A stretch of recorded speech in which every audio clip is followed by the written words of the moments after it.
Katie, thank you so much for joining me today. How are you doing?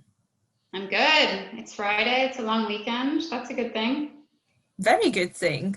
So, so I wanted to talk to you today about the future of regulatory development post Brexit in particular.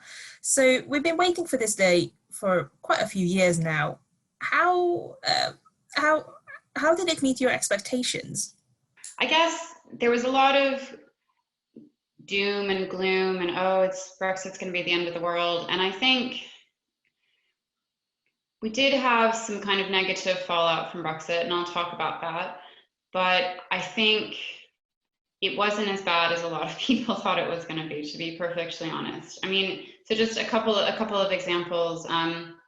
Trade.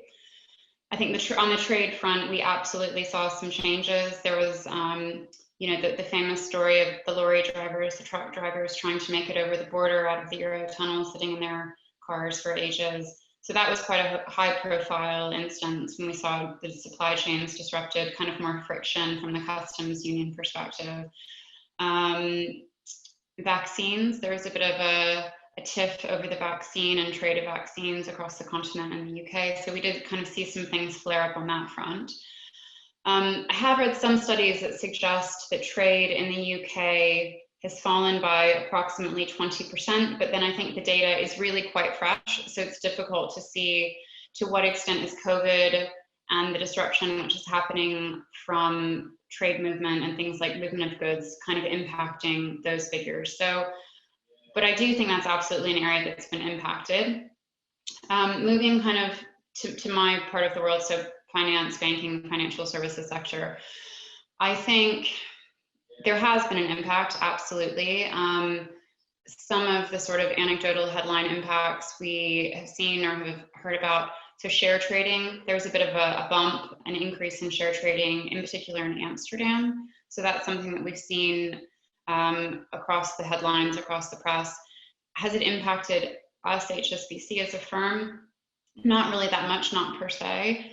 I mean, one thing that people, and actually maybe one of the reasons that the impact was not as sort of dramatic as people might have thought it would be, remember, we've been talking about Brexit for a long time, right? So it was kind of quite broadcasted for a really long time. And so a lot of banks took mitigating actions well in advance of when the actual Brexit happened. So HSBC and a number of banks included did a lot of work setting up operations, getting banking licenses, making sure that they had all of the necessary presences that they needed to have within the continent. And so I think it wasn't necessarily a cliff edge as such, but a lot of that migration of activity had already happened. We had things like temporary tolerance coming from the ECB from a modeling perspective, making sure that we had the ability to operate where we needed for that to happen. So I think that's an example I would kind of draw out. The other final point, I guess, I would make some of the impact that we saw from a kind of prudential financial services perspective, the equivalence regimes. And so this is an area that a lot of people were talking about before, CCP equivalents, things like this. And this is an area where we actually did see some disruption that did have quite a negative sort of penal impact on HSBC, certainly, and probably other banks. So we had a statement from the UK come out that they had 16 equivalence decisions, and I think this was the end of last year at November time. And they said, yes, we deem the EU to be equivalent across a number of different regimes, so CRR, EMIR, so market infrastructure, clearing, things like this. Unfortunately, we did not have reciprocation of that agreement from the European Commission, which meant that kind of on the flip side, certain things, CVA intergroup capital that we were holding within our French entity, within those operations for other kind of third country operations, we didn't enjoy the benefit of no CVA charge. So we definitely felt an impact there. So, I mean, I guess to kind of wrap up and take a step back, was it sort of as dramatic as many people said it would be? From where I was sitting, no, but there absolutely was impact on trade, kind of supply chains, volumes of trade overall. And then some sort of pockets of impact I think we would see across the prudential space. So. And of course, you've already touched upon this a little bit, but you kind of see a divergence in what's going on between Europe and the UK. So going forward, how is Brexit impacting regulatory development and change?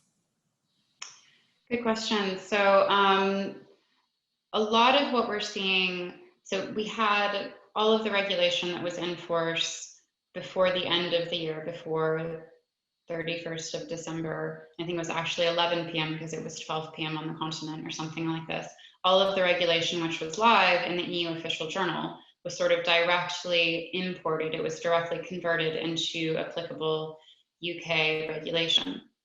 But what we're seeing now is the UK making its own rules, doing its own consultation papers, where you would have an RTS, a regulatory technical standard at the European level. You have, I think they're calling it a BTS, a binding technical standard. So you basically have the PRA in its proper sort of rulemaking capacity, which is holding the pen, kind of leading those discussions, and starting to think about what it wants its policies to look like. Is there the capacity for divergence? Absolutely. There's certain sort of software assets, prudential deductions, certain areas where we know the UK has a very, very different mindset to what the Europeans do. But I think it's too soon to tell. And I don't think they know yet, to be honest. We're in a bit of a situation, well, my impression is, on the one hand, the UK is no longer a part of the European Union. So from a rulemaking perspective, it kind of doesn't need to align to that set of standards, but at the same time might want to, and probably does want to be somewhat equivalent, but then it's needing to be consistent with Basel. So you have the Basel RCAP, Regulatory Consistency and Assessment Program. So is it aligning to the European Union? Is it aligning more to the kind of Basel consistency? So there's a choice here, I think, to make. To what extent do they want to be truly, truly uniform and consistent? To what extent do they want to kind of deviate? And I mean, let's be honest, the economic situation is not great at the moment. And we know that UK competitiveness is incredibly important. So that's got to factor, that's got to be something that's front and center of their minds. So yeah, I mean, I guess in summary, I would say thinking about what it means to kind of be holding the pen and properly kind of have that rulemaking capacity again, being cognizant and aware of the need to remain competitive, but then yeah, internationally consistent to Basel. So it's a bit of a fine line to walk, a kind of a tightrope, I guess. So.